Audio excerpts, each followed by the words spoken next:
જો તમારા લગ્ન થઈ ગયા હોય તો થોડું સતર્ક થઈ જજો, અને જો હજુ નથી થયા તો વધુ વિચાર કરીને આગળ વધજો. કારણ કે જે વાત હું કહેવા જઈ રહ્યો છું એ મજાક નથી.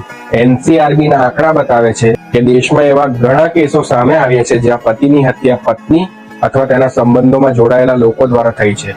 અને આ કેસ સામાન્ય નથી. ઘણા કેસોમાં બધું એટલું પ્લાન્ડ હોય છે કે બહારથી જુઓ તો એક્સિડન્ટ લાગે, પણ અંદરથી પૂરો ખેલ ચાલતો હોય છે. ક્યાંક ઝેર આપવામાં આવે છે, ક્યાંક ગાયબ કરી દેવામાં આવે છે, અને પછી સ્ટોરી બનાવવામાં આવે છે. એક સમય હતો લોકો પ્રેમ મેળવવા માટે ઘર છોડતા હતા, અને આજે કેટલાક કેસમાં લોકો પ્રેમ છુપાવવા માટે પતિને જ રસ્તામાંથી હટાવી દે છે. આ સાંભળવામાં ભારે લાગે છે, પણ હકીકતના કિસ્સા છે. હવે સવાલ એ નથી કે બધા કેસમાં આવું જ હોય. સવાલ એ છે કે આપણે કેટલા સમજદાર છીએ. લગ્ન ફક્ત એક ઇવેન્ટ નથી, એ આખી જિંદગીનો નિર્ણય છે. એટલે ઉતાવળમાં નહીં, સમજીને પરખીને સમય લઈને આગળ વધો. કારણ કે ખોટો માણસ પસંદ કરશો તો જિંદગી બગડી શકે છે, અને સાચો માણસ પસંદ કરશો તો જિંદગી બની શકે છે.